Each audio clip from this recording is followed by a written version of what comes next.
المرسلين أما بعد فأعوذ بالله من الشيطان الرجيم بسم الله الرحمن الرحيم پڑھیے الصلاۃ والسلام علیک یا رسول اللہ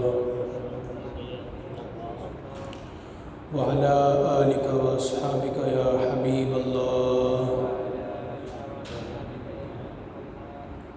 الصلاۃ والسلام علیک یا نبی اللہ وعلی آلک واصحابک یا نور اللہ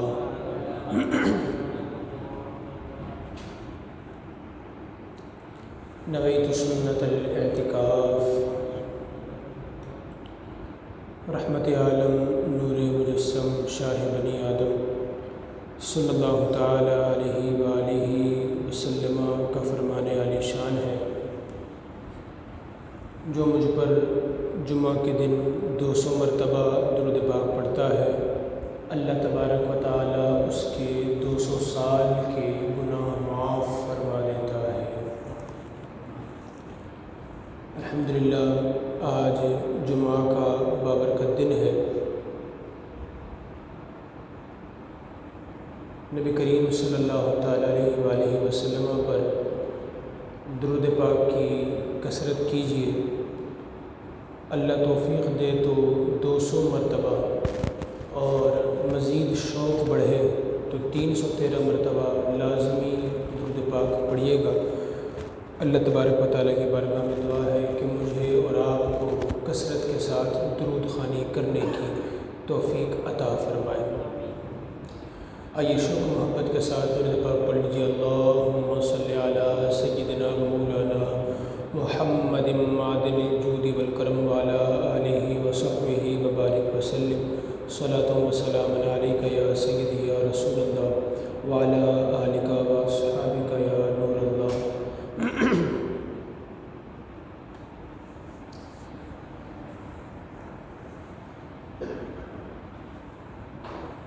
اللہ تبارک و تعالیٰ نے قرآن مجید فرقان حمید میں پچھلی امتوں کے حالات بیان فرمائے ہیں، اور ان حالات کو بیان کرنے کا مقصد یہ ارشاد فرمایا کہ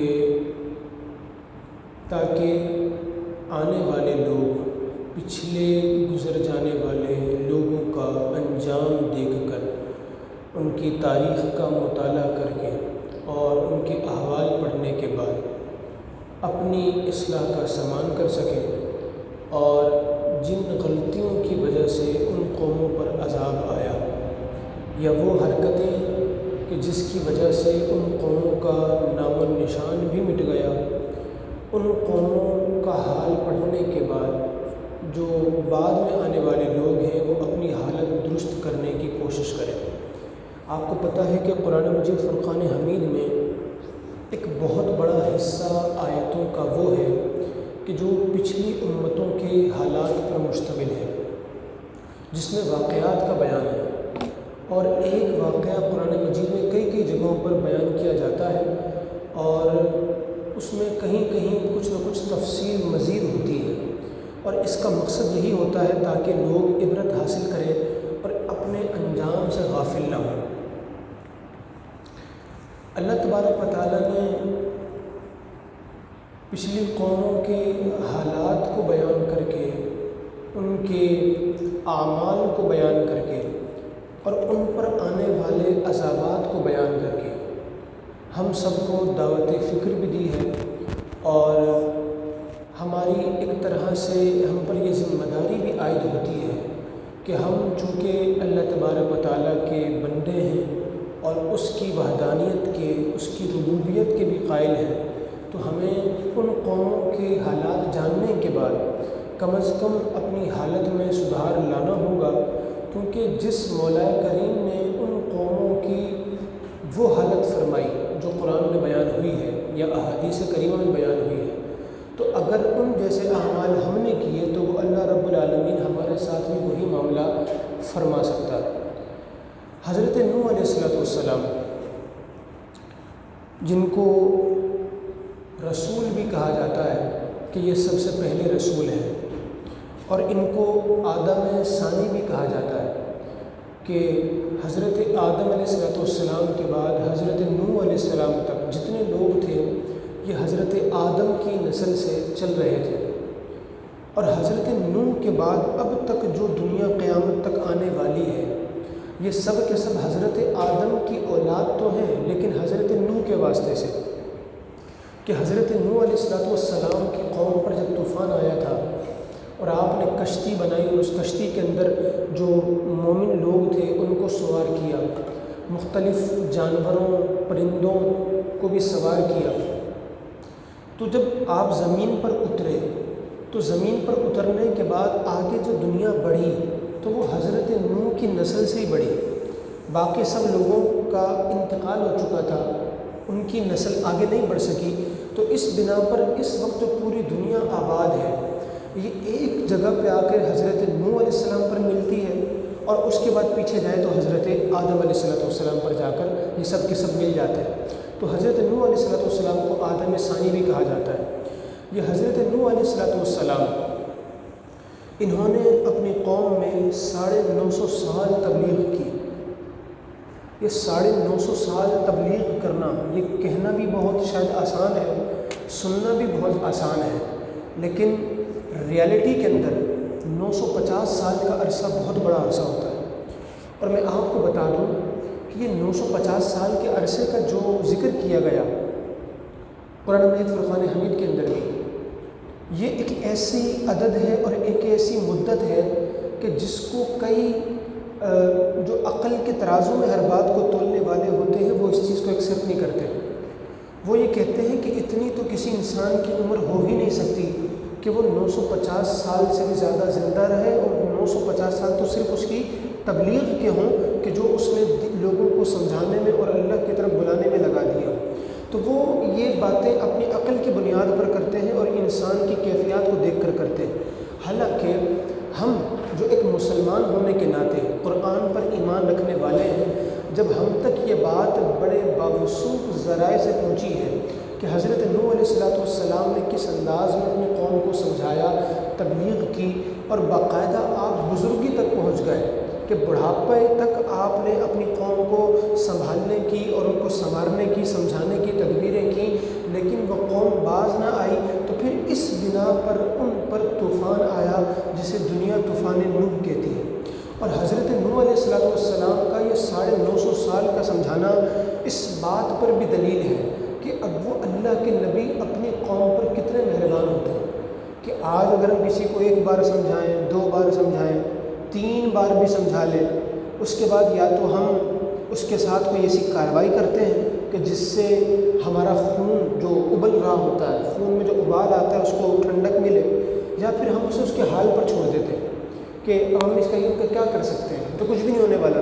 حضرت نوح علیہ السلام نے 950 سال سمجھایا، اللہ تبارک و تعالیٰ کی نشانیاں ان کے سامنے رکھی، اور ان کو باقاعدہ طور پر دلائل کے ساتھ، ایسا نہیں کہ بغیر دلائل کے، اگر آپ قرآن مجید میں سورہ نوح کا مطالعہ کریں تو حضرت نوح علیہ السلام نے اپنی قوم کو سمجھانے کے لیے جن چیزوں کو بنیاد بنایا تھا، آپ اس 29ویں پارے میں سورہ نوح کا مطالعہ کریں، مختصر صورت ہے، اتنی بڑی نہیں ہے، اور ان آیتوں کا مطالعہ کریں کہ وہ کون سے دلائل تھے جو حضرت نوح علیہ السلام اپنی قوم کو سمجھانے کے لیے ان کو دے رہے تھے۔ تو ان دلائل پر اگر آج بھی کوئی ملحد، آج بھی کوئی دہریہ، یا آج بھی کوئی کافر غور و فکر کر لینا، اللہ تبارک و تعالیٰ اس کو بھی ایمان کی دولت عطا فرما دے گا۔ تو وہ اتنے مضبوط اور قوی دلائل تھے کہ جو حضرت نوح علیہ السلام اپنے قوم کو دے رہے تھے، مگر ان قوم کی اپنی ہی رٹ تھی، ان کا اپنا ہی ایک انداز تھا، انہوں نے حضرت نوح علیہ السلام کی بات پر کبھی کان نہ دھرے، جب حتیٰ کہ یہ معاملہ یہاں پہنچا کہ وہ قوم بالکل سدھرنے پر نہیں آ رہی تھی اور 950 سال کا عرصہ گزرا، اللہ تبارک و تعالیٰ نے فرمایا کہ اب ان پر عذاب آئے گا، اور پھر اس طوفان کی اللہ تبارک و تعالیٰ نے خبر دی، اور حضرت نوح علیہ السلام نے کائنات کی سب سے پہلی کشتی تیار کی، جسے کشتی نوح بھی کہا جاتا ہے، سفینہ نوح بھی کہا جاتا ہے۔ وہ جو کشتی تھی وہ کائنات کی سب سے پہلی کشتی تھی، اور جب آپ وہ کشتی بنا رہے تھے تو اس کشتی کو بنانے کا جو ڈیزائن ہوگا، جو اسٹرکچر ہوگا، کس طریقے سے بنے گی، کیا ہوگا، یہ سب کچھ اللہ تبارک و تعالیٰ نے آپ کو وہ سمجھ عطا فرمائی تھی اور وہ خبر بتائی تھی کہ کس انداز پر آپ نے یہ کشتی تیار کرنی ہے۔ آپ کی قوم کے لوگ جب دیکھتے تھے کہ یہ کیا ہے جناب، یہ لکڑیاں کاٹ رہے ہیں، تختے جوڑ رہے ہیں اور ایک بڑی سی چیز تیار ہو رہی ہے، وہ پوچھتے تھے کیا ہے یہ؟ تو فرماتے تھے کہ طوفان آئے گا، ہر طرف پانی پانی ہوگا اور میرے ساتھ وہی بچے گا جو اس کشتی میں سوار ہوگا۔ تو وہ لوگ مذاق اڑاتے تھے اور وہ کہتے تھے کہ کوئی ایسی بھی کوئی چیز ہوتی ہے جو پانی پر بھی چل سکے۔ تو ان کو یہ بات مزاحیہ لگتی تھی اور وہ حضرت نوح علیہ السلام کا معاذ اللہ اور مذاق اڑاتے تھے اور ایمان نہیں لاتے تھے۔ ایک وقت آیا کہ کشتی بھی تیار ہوئی، خدا کا عذاب بھی آیا اور آپ نے جن کو سوار کیا، جو سوار ہو گئے ایمان والے تھے تو وہی سلامت رہے۔ اس کے بعد کوئی بھی سلامت نہیں رہ سکا اور پوری دنیا جو ہے وہ تباہ ہو گئی۔ بالکل پانی، زمین نے بھی اپنا پانی اگل دیا اور آسمان بھی برس پڑا اور پوری زمین پانی پانی ہو چکی تھی۔ اس طوفان کے آثار آج بھی دنیا کے اندر موجود ہیں اور تحقیق کرنے والے آج بھی باقاعدہ طور پر اس کی جستجو میں لگے ہوئے ہیں اور ایسے آثار زمین پر آج بھی نظر آتے ہیں کہ جو طوفان نوح کی سچی خبریں دے رہے ہوتے ہیں۔ اللہ تبارک و تعالیٰ نے اس قوم پر عذاب ایسے ہی نہیں آیا۔ اللہ تبارک و تعالیٰ کے اس پیغمبر حضرت نوح علیہ السلام نے ان کو بڑا سمجھایا تھا۔ میں آپ کو ذرا حالات بتاؤں کہ حضرت نوح علیہ السلام کا سمجھانا تو سمجھانا تھا، اس قوم کے ساتھ مختلف قسم کے معاملات ہوئے۔ وہ معاملات کیا تھے؟ تفاسیر کے اندر ہمیں اس بات کا ثبوت ملتا ہے کہ حضرت نوح علیہ السلام کی قوم پر بارش ہونا بند ہو چکی تھی، بارش نہیں ہو رہی تھی۔ آپ یہ سمجھتے ہیں کہ دنیا کے اندر جو پانی ہے، جو سمندروں کا پانی ہے، یہ قابل استعمال نہیں ہے تو بہت کہتے ہیں کہ دنیا کا کوئی کہتا ہے 70%، کوئی کہتا ہے 80+ % جو ہے وہ دنیا پانی پانی ہے، کوئی 83% کہتا ہے، مختلف تحقیقات ہے۔ یعنی کہنے کا مقصد یہ ہے کہ دنیا کا اکثر حصہ پانی ہے، مگر یہ پانی کون سا پانی ہے؟ یہ پانی وہ پانی ہے جو ہم پی نہیں سکتے، استعمال کے قابل ہی نہیں ہے۔ وہ پانی ہے پاک، کہ کوئی سمندر سے وضو کرتا ہے تو وضو تو ہو جائے گا، اس کی پاکی تو دور ہو جائے گی، لیکن یہ پانی ہم پی نہیں سکتے نا، اور ہمیں پانی اپنے پینے کے لیے چاہیے، اپنی حیات کے لیے چاہیے۔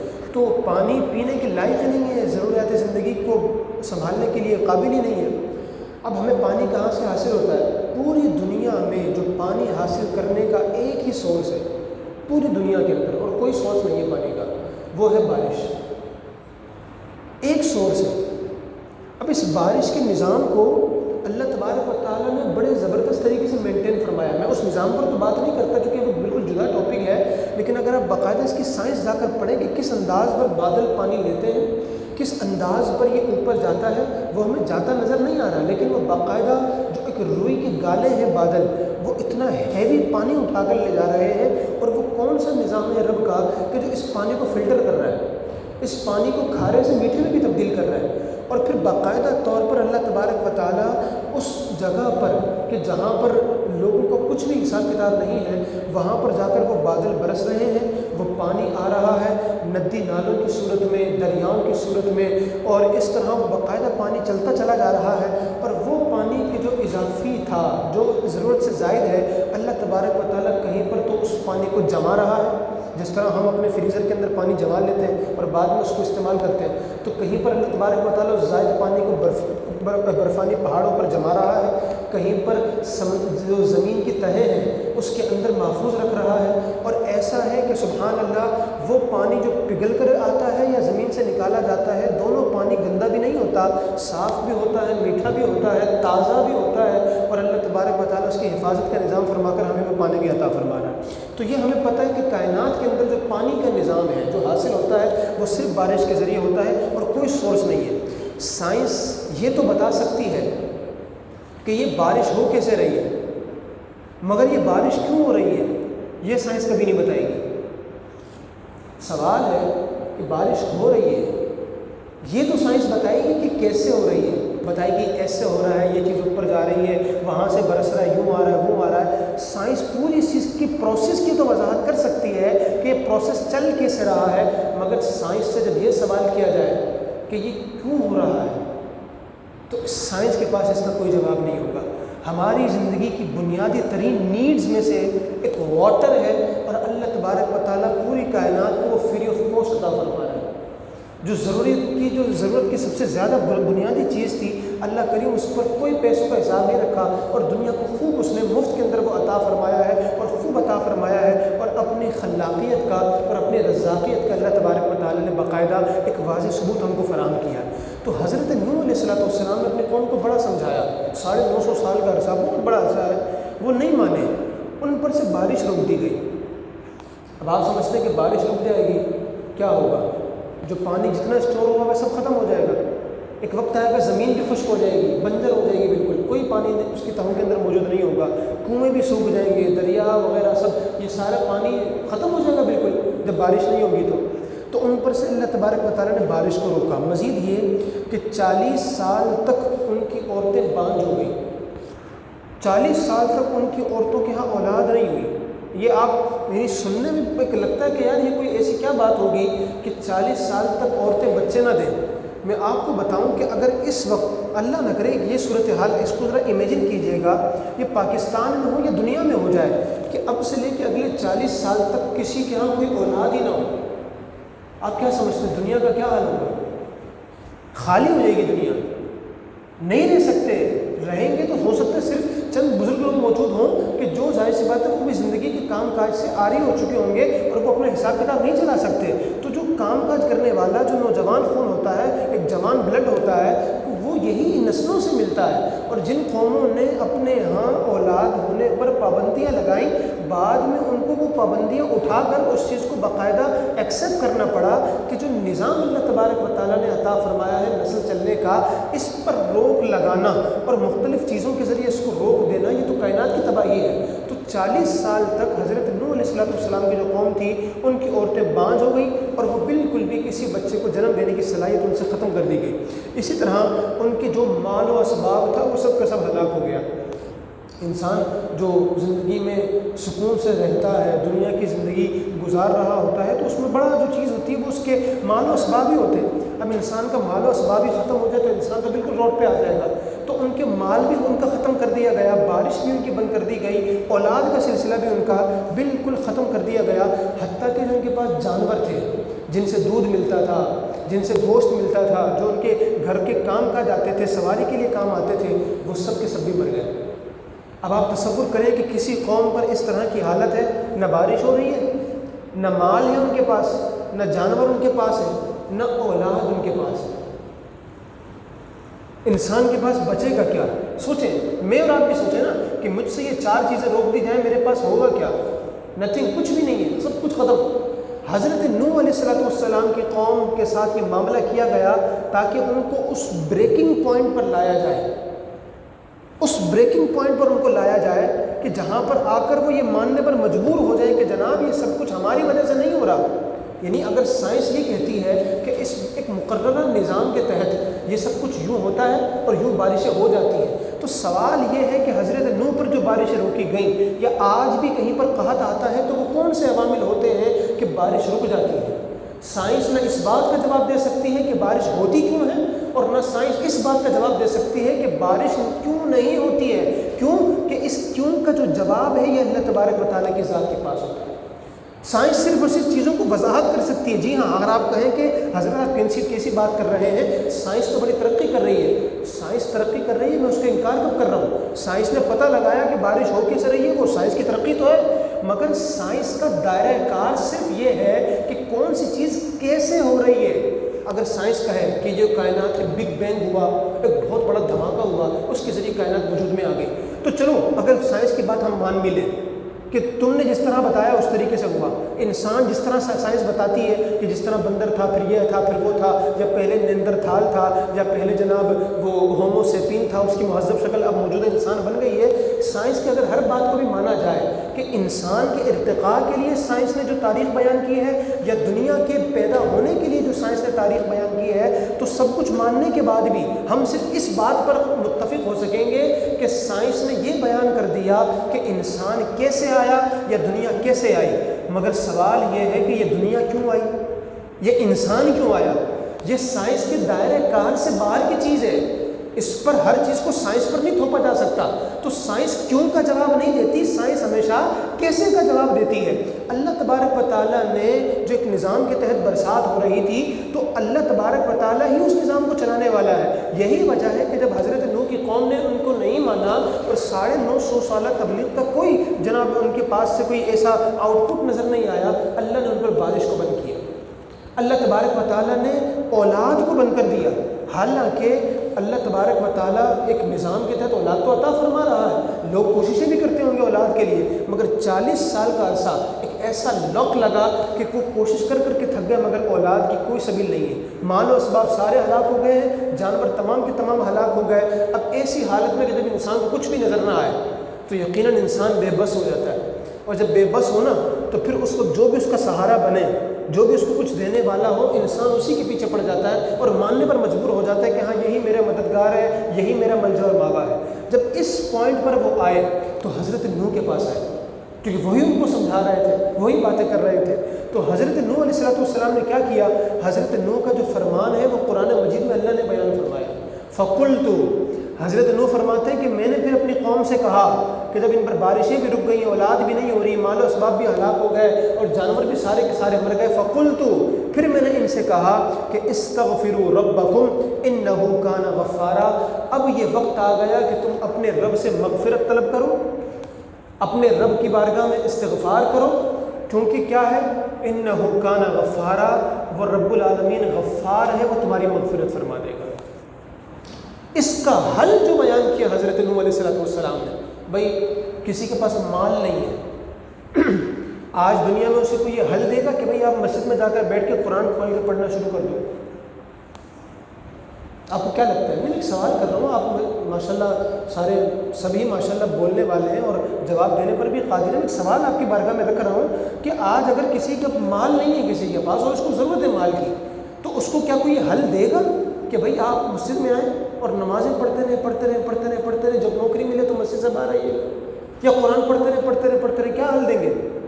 کمانے کا دیں گے نا. بھائی اس کے پاس جاؤ، اس کے پاس جاؤ، سی وی جمع کرواؤ، فلاں کے پاس جاؤ، یہ شروع کر لو، وہ شروع کر لو، مختلف قسم کی جو ہوں گی، لیکن وہ سب مال کمانے کی فیلڈ سے تعلق رکھنے والی چیزیں ہوں گی. اسی طرح کسی کے یہاں اولاد نہیں ہو رہی، کیا اس کو کہا جائے گا اولاد نہیں ہو رہی تم مسجد میں بیٹھ جاؤ، جب اولاد ہوگی تو خبر دیتی جائے گی گھر پہ چلے جائیں؟ ایسا ہوگا؟ نہیں. کہا جائے گا بھائی اگر کوئی مسئلہ ہے، مرض ہے تو مرض کا علاج کروایا جائے، کوئی اور معاملہ ہے تو اس معاملے کو حل کیا جائے، وسائل نہیں ہے تو وسائل پیدا کیے جائیں. اولاد ہونے کے لیے ظاہر سی بات ہے یہی چیز اس کو دی جائے گی. اچھا جانور مر رہے ہیں، بھائی جانور مر رہے ہیں تو دیکھا جائے نا کون سی بیماری لگ گئی ہے، یا ایسا کون سا مسئلہ ہے، پراپر خوراک نہیں دی جا رہی، یا خوراک میں کوئی مسئلہ آ گیا، یا جانوروں کی اپنی کوئی بیماری ہے. اسی طرح بارش نہیں ہو رہی تو بارش کے لیے بھی ہمارے ہاں سائنس نے ایک حل تو نکالا نا، اگرچہ وہ مصنوعی حل ہے کہ انہوں نے باقاعدہ جا کر ایسی چیزیں اوپر بادلوں کے اندر پھاڑی کہ جن کی وجہ سے بادلوں کو بھاری کی اور مصنوعی بارشیں. یہ تو تقریباً کوئی 70-75 سال سے دنیا کے اندر ہر جگہ پر مصنوعی بارشیں ہو رہی ہیں، بلکہ مصنوعی بجلی بھی یہ لوگ گرا سکتے ہیں اور کسی بھی جگہ کے نظام کو تہس نہس کیا جا سکتا ہے. اور یہ بات کی جا سکتی ہے کہ جناب یہ تو آسمان کی حرکت تھی یا قدرت کی حرکت تھی، ہمارا تو اس میں کوئی عمل دخل نہیں ہے. تو آج ہر چیز کی جا سکتی ہوتی ہے. تو بات یہ ہے کہ ان سب چیزوں کے لیے کبھی حل ہوگا تو وہ حل کم از کم یہ نہیں ہوگا کہ جا کر آپ نماز پڑھنے لگ جائیں، جا کر قرآن پڑھنے لگ جائیں. لوگ آپ کو وہ حل دیں گے کہ جو ان چیزوں کا عمومی حل ہوتا ہے. حضرت نوح علیہ السلام کے پاس جب یہ قوم آئی نا، اتنی قسم پرسی کے عالم میں سب کچھ ختم ہو چکا ہے، تو حضرت نوح علیہ السلام نے ان کو یہ نہیں کہا کہ تم یہ کر لو یا وہ کر لو، اولاد نہیں ہو رہی تو اس کے لیے کوششیں کر لو، فلاں کے پاس چلے جاؤ، یا پھر جناب اور کوئی معاملہ تمہارا حل نہیں ہو رہا تو تم اس کے لیے یہ ذریعہ اختیار کرو. حضرت نوح نے فرمایا استغفروا ربکم. ان کی بات شروع یہیں سے ہوئی کہ تم سب سے پہلے اپنے رب کو مانو اور اپنے رب سے مغفرت چاہو اور عرض کرو کہ مالک مولا ہم تیرے بندے ہیں، مگر ہم نے گناہ کیے، تجھے مانا نہیں، تجھے تسلیم نہیں کیا، یا تجھے مانا تو تجھے ماننے کا حق ادا نہیں کیا، تو اے مولا تو ہماری مغفرت فرما دے. فرمایا استغفروا ربکم، اپنے رب کی بارگاہ میں استغفار کرو، انہ کان غفارا، وہ تمہاری مغفرت فرما دے گا. یا رسول اللہ یہ تو ٹھیک ہے، مغفرت تو ہو گئی ہے، اب مزید جو ہمارے مسئلے ہیں ان کا کیا ہوگا؟ حضرت نوح علیہ السلام کا فرمان قرآن میں نقل کیا گیا. اس کے بعد فرمایا یرسل السماء علیکم مدرارا، اس کی بارگاہ میں استغفار کر کے دیکھو وہ رب عالم تم پر موسلا دھار بارش بھی فرمائے گا. مغفرت مانگو گے پہلی چیز مغفرت مانگنے سے مغفرت تو مل جائے گی، کیونکہ مغفرت مانگ رہے ہو تو مغفرت ملے گی۔ انسان جس چیز کا سوال کرتا ہے، تقاضا کرتا ہے، سب سے پہلے تو اس کو وہی دیا جاتا ہے نا۔ تو بندے نے مغفرت مانگی، اللہ کی بارگاہ میں استغفار کیا کہ مولا میں مغفرت چاہتا ہوں اور میں توبہ کرتا ہوں کہ میں نے جو بھی گناہ کیے تیری بارگاہ میں رجوع لاتا ہوں، تو فرمایا اس مغفرت مانگنے کا فائدہ کیا ہوگا؟ انہ کان غفارا، رب عالم تمہاری مغفرت فرمائے گا، پہلا فائدہ۔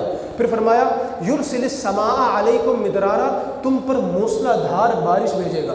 یعنی قرآن نے کوئی ہلکی پھلکی بارش کا ذکر نہیں کیا، یہ جو فریز ہے نا یرسل السماء علیکم مدرارا، یہ مدرارا کے الفاظ بتاتے ہیں کہ وہ بارش ٹھیک ٹھاک قسم کی بارش ہوگی، جسے موسلا دھار بارش کہا جاتا ہے، زوردار قسم کی بارش کہا جاتا ہے۔ تو فرمایا وہ اتنی زوردار بارش تم پر بھیجے گا کہ تمہاری جتنی بھی قحط سالی ہے، جتنی تمہاری پانی کی کمی ہے، چونکہ دنیا میں انسان کو واحد پانی کا ذریعہ وہ کیا ہے؟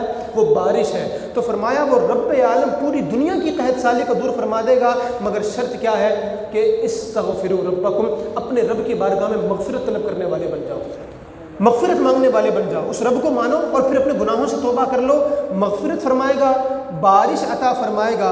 پھر فرمایا وَيُمْدِدْكُمْ بِأَمْوَالٍ وَبَنِينَ وَيَجْعَلْ لَكُمْ جَنَّاتٍ وَيَجْعَلْ لَكُمْ أَنْهَارًا، فرمایا کہ اللہ تبارک و تعالی تمہاری مدد فرمائے گا، کس چیز کے ذریعے؟ کہا مال بھی عطا فرمائے گا، اولاد بھی عطا فرمائے گا۔ حضرت نوح کی قوم کے مسئلے یہی تو تھے، بارش بند ہے، اولادیں ہو نہیں رہی ہیں، جانور مر رہے ہیں، مال و اسباب ختم ہو گیا۔ اللہ تبارک و تعالیٰ کے پیغمبر نے ایک جملے میں حل دیا، ایک جملہ تھا، وہ ایک جملہ ان کے تمام مسائل کا حل تھا، ان کی دنیا کی زندگی کے ہر مسئلے کا حل تھا۔ وہ کیا تھا؟ استغفروا ربکم، فرمایا کہ اپنے رب کو مانو اور رب کی بارگاہ میں رجوع لے آؤ، مغفرت مانگو، عاجزی کا اظہار کر لو کہ مولا واقعتاً یہ بارش سائنس کہتی ہوگی کہ یوں بادل جائے اور یوں برس گئے، مگر یوں لے جا کر یوں کرنے والی ذات وہ اللہ رب العالمین کی ذات ہے۔ اے مولا کہتے ہیں کہ شادی ہو، ملاپ ہو تو اولاد کی سبیل بنتی ہے، مگر مولا یہ طریقہ کار تو ہے، مگر اس طریقہ کار میں جان ڈالنے والی کوئی اور نہیں، وہ رب العالمین کی ذات ہے۔ اے مولا لوگ کہتے ہیں کہ تم ذریعہ معاش اختیار کرو پیسہ آئے گا، مگر مولا ہر ذریعہ اختیار کرنے کے بعد اگر پیسہ رک جائے تو پھر اس کو دوبارہ چالو کرنے والا، دوبارہ عطا فرمانے والی ذات اگر کوئی ہے تو وہ اللہ تبارک و تعالیٰ کی ذات ہے۔ اور اے مولا اگر جانوروں کی زندگی ہے، ہم سمجھتے ہیں کھانا پلانا صحیح اچھے انداز پہ کرو تو جانور زندہ رہتا ہے یا کوئی بھی جاندار زندہ رہتا ہے، تو مولا اسباب سب موجود ہوتے ہیں، مگر جب مسبب الاسباب کسی کو زندگی نہیں دینا چاہتا تو ہر چیز فنا ہو جاتی ہے، ہر چیز مر جاتی ہے۔ تو مولا اگر جانداروں کو زندگی دینی ہوگی یا جانوروں کو زندگی دینی ہوگی تو وہ کوئی اور نہیں، وہ اللہ تبارک و تعالیٰ ہی کی ذات ہوگی۔ تو ہر مسئلے کا حل حضرت نوح علیہ السلام کی قوم کو حضرت نوح نے کیا دیا؟ فرمایا استغفروا ربکم، اپنے رب کی بارگاہ میں استغفار کرنے والے بن جاؤ، یہ رب العالمین تمہارے سارے مسئلے حل فرما دے گا۔ اب یہ دیکھیے گا، آپ کہیں گے کہ یہ تو حضرت نوح علیہ السلام کی قوم کے لیے ہوگا نا، حضرت نوح کی قوم کے لیے ہوگا کہ ان کے مسائل کا حل استغفار میں چھپا ہوگا۔ آج تو ہم حضرت نوح کی قوم تو نہیں ہیں، ہم تو دوسری قوم ہیں، نبی کریم صلی اللہ تعالیٰ علیہ وآلہ وسلم محمد رسول اللہ یہ ہمارے پیغمبر ہیں، تو ہم تو ان کو ماننے والے ہیں، تو جناب ان کی جو تعلیمات ہوں گی تو پھر اس کے مطابق عمل کیا جائے گا۔ تو بات یہ ہے کہ آج بھی ہمارے جو دنیا کی جو بنیادی مسائل ہیں، ضروریات زندگی ہیں، ان کا حل اس چیز کے اندر پوشیدہ ہے کہ بندہ اللہ تبارک و تعالیٰ کی بارگاہ میں رجوع لانے والا ہو۔ لوگوں کو کہتے ہیں کہ جناب گناہ ہو تو پھر عذاب آتا ہے، جملہ سنا نا آپ نے، گناہ ہو تو عذاب آتا ہے۔ پہلے کے دور میں بزرگان دین کی سیرت میں یہ ملتا ہے کہ جب انہیں کوئی تکلیف پہنچتی تھی نا، ان کو پتہ چل جاتا تھا کہ یہ میرے اس گناہ کی وجہ سے ہوا ہے۔ یہ سیرت میں باقاعدہ، میں کوئی ایسی کوئی ہوائی بات نہیں کر رہا، یہ باقاعدہ موجود ہے بزرگوں کی سیرتوں کے اندر کہ ان کو پتہ چل جاتا تھا کہ یار یہ جو مجھ پہ مصیبت آئی ہے نا، یہ میرے فلاں گناہ کا نتیجہ ہے، میں فلاں گناہ نہ کرتا اللہ تبارک و تعالیٰ مجھ پر یہ تکلیف ہی نہ بھیجتا۔ سوال یہ ہے کہ آج ہم کو کیسے پتہ چلے کہ مجھ پر جو تکلیفیں آئی ہوئی ہیں وہ میرے کس گناہ کا نتیجہ ہے؟ تو انہی بزرگ سے سوال ہوا بعد میں کہ حضرت آپ کو تو پتہ چل جاتا ہے کہ آپ پر مصیبت آئی تو پتہ چل گیا میرے فلاں گناہ کی وجہ سے ہے، ہمیں پتہ کیوں نہیں چل رہا؟ کہا اس کی وجہ یہ ہے کہ ہمیں پہلے یہ تو پتہ چلا کہ ہم نے گناہ کیے کون کون سے، حساب تو معلوم ہو کہ بھائی ہم نے گناہ کیے کون کون سے ہیں، اس کے بعد دیکھیں گے کہ یہ تکلیف آئی تو اس گناہ کی وجہ سے آئی ہوگی، یہ آئی تو اس گناہ کی وجہ سے ہوگی، اور وہ آئی تو اس گناہ کی وجہ سے ہوگی۔ ہمارے ہاں جو گناہوں کا حساب نہیں ہے، جب گناہوں کا حساب نہیں ہے تو معذرت کے ساتھ ہماری پریشانیوں کا بھی حساب نہیں ہے، ہماری مشکلات کا بھی حساب نہیں ہے۔ ہم میں سے ہر شخص اس وقت ایک بے چینی کا شکار ہے نا۔ ہم پریشان ہیں تو ڈالر کی وجہ سے پریشان ہیں، ہم پریشان ہیں تو پیٹرول کی وجہ سے پریشان ہیں، ہم پریشان ہیں تو سیاست کی وجہ سے پریشان ہیں، ہم پریشان ہیں تو دال آٹا چینی سبزی ان چیزوں کے مہنگے ہونے کی وجہ سے پریشان ہیں، ہم ہیں تو اپنی تعلیم کے نظام کی وجہ سے پریشان ہیں، ہم ہیں تو اپنی صحتوں اپنے امراض کی وجہ سے پریشان ہیں۔ تو ہر بندہ اپنی اپنی جگہ پر کسی نہ کسی چیز کو باقاعدہ طور پر فیس کر رہا ہے۔ تو یہ جو ایک انکاؤنٹیبل چیزیں ہمارے ساتھ ہیں اور لاتعداد ان گنت مسائل ہمارے درمیان ہیں، تو بات یہ ہے کہ اگر ہم یہ سوچیں کہ یار یہ میرے کس گناہ کا نتیجہ ہے، تو وہ گناہ تو میرے پاس ہونے چاہیے۔ کیا کوئی فہرست ہے کہ میں کہہ سکوں کہ میرے 10 گناہ ہیں، میرے 20 گناہ ہیں، میرے 50 گناہ ہیں؟ اگر ہم سوچنے جائیں، میں ہم سب کی بات کر رہا ہوں، میں بھی شامل، تو شاید اپنے گناہوں کی کوئی فہرست نہیں بنا سکتے، نہیں بنا سکیں گے فہرست۔ کیوں؟ کہ ہم جب گناہ کرتے ہیں تو بے شمار کرتے ہیں، لاتعداد کرتے ہیں، بغیر سوچے سمجھے کرتے ہیں، لیکن جب نیکیاں کرتے ہیں نا تو پتہ ہوتی ہے۔ غور کرنا، اگر کوئی پکا نمازی ہے تو وہ یہ سوچ لے، پوچھا جائے حضرت کب سے نماز پڑھ رہے، بتائے گا جب میں حج کر کے آیا تھا نا 4 سال پہلے، اس وقت سے اب تک کوئی نماز نہیں چھوٹی۔ حالانکہ نماز تو بالغ ہوتے ہی فرض تھی نا۔ تسبیح فاطمہ کتنی پڑھی ہیں؟ آج دن میں 4 بار پڑھ لی تھی میں نے۔ قرآن کتنا پڑھا ہے؟ پچھلے 5 سالوں میں 5 قرآن پڑھ لیے ہیں میں نے۔ اپنی ہر نیکی یاد ہوتی ہے، اپنا ہر صدقہ یاد ہوتا ہے، اپنا ہر وظیفہ یاد ہوتا ہے، مگر ہمیں یاد نہیں ہوتا تو ہمارا گناہ یاد نہیں ہوتا۔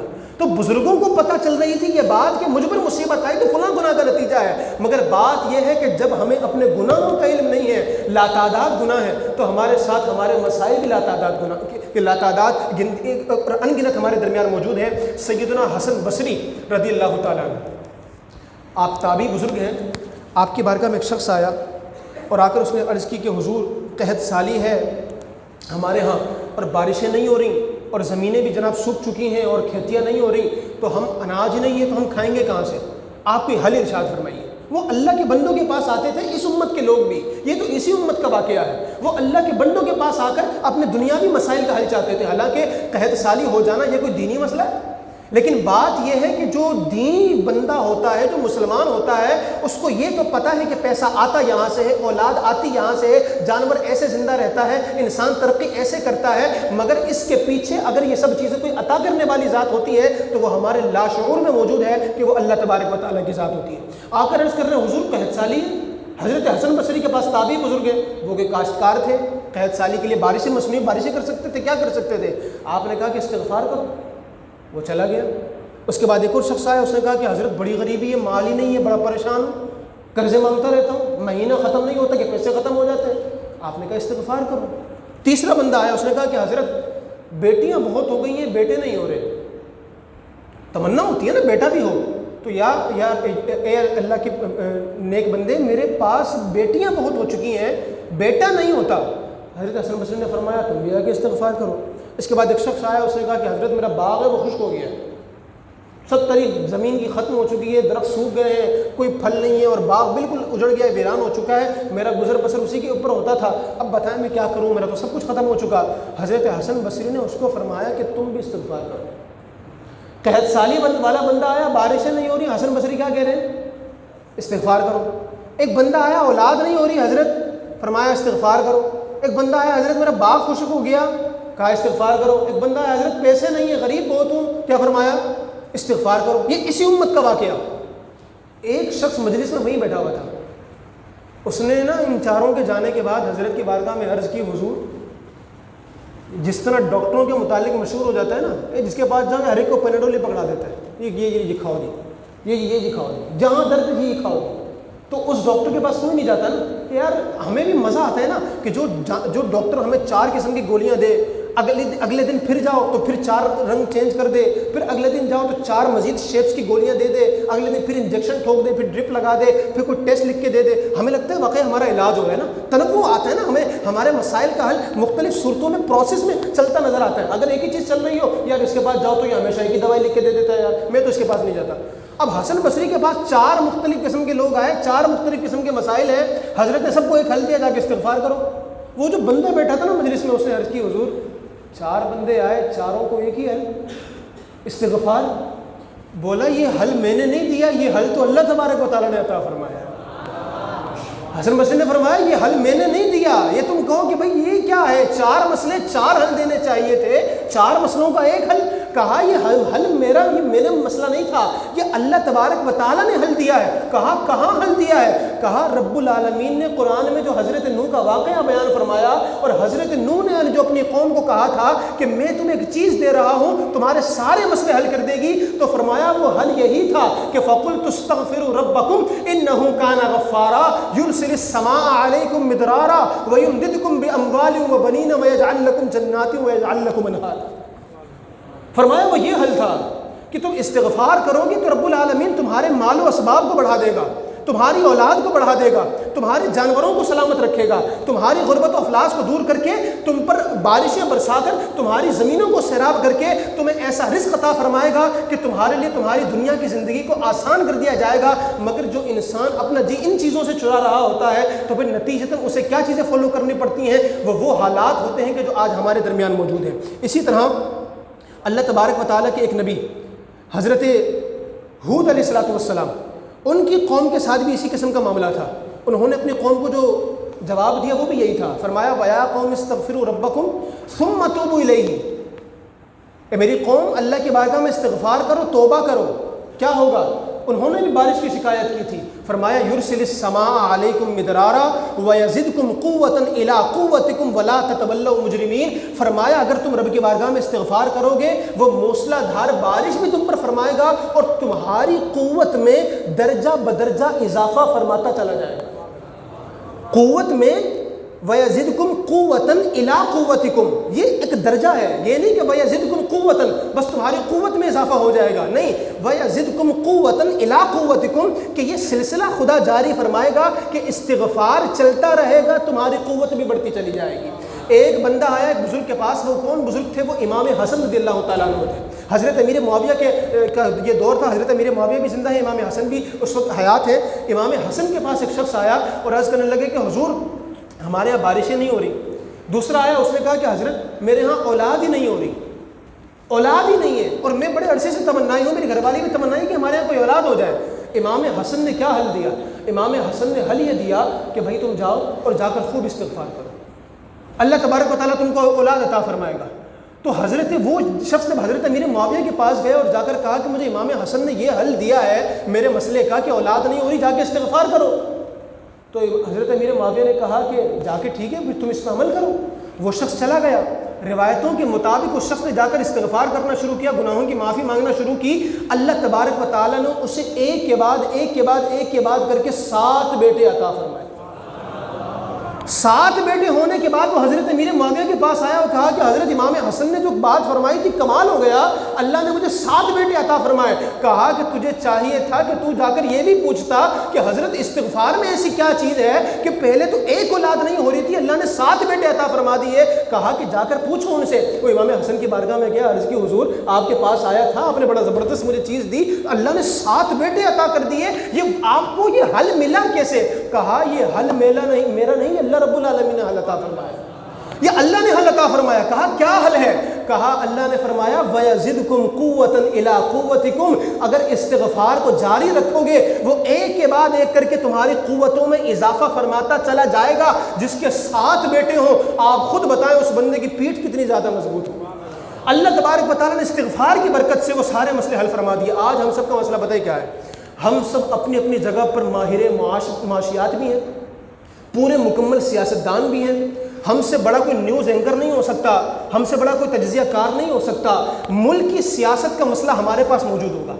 ایچ اینڈ ایوری پرسن کی میں بات کر رہا ہوں، چلے میں سب کی بات نہیں بھی کر رہا لیکن میں ایک بات کر رہا ہوں، یہ آپ لوگوں کے درمیان موجود ہیں، ایسے لوگ نہیں موجود. اور یار یہ بجلی کوئی مسئلہ ہے پاکستان کا، یار یہ یوں کر لیں بجلی کا مسئلہ حل ہو جاتا ہے. یار یہ کوئی ڈالر کا کوئی مسئلہ ہے، 200 روپے میں پہنچ گیا خواہ ایسے ایسے کر تو 50 روپے کا ہو جائے گا، ایسے ایسے کر تو 25 روپے کا ہو جائے گا. یار یہ کیا آٹا چینی دال سبزی کوئی ریٹ کا فکس ہی نہیں ہے. یہ مرغی 650 بیچتا ہے، وہ 800 بیچتا ہے، وہ جناب 50 روپے کلو آلو بیچ رہا ہے، وہ 150 روپے کلو آلو بیچ رہا ہے. یار یوں کر لیں تو ملک کا مسئلہ حل ہو جائے گا. ہم میں سے ہر بندہ اپنی جگہ پر اس سطح کی باتیں کرتا ہے کہ جو اس کے لیول کی نہیں ہے. بھائی سیاست کا مسئلہ سیاستدان حل کرے گا، جو معاشیات کا مسئلہ ہے وہ ماہر معاشیات حل کریں گے. مسئلہ یہ ہے کہ میں اور آپ خواہ اپنی دکانیں سجا کر کیوں بیٹھتے ہیں؟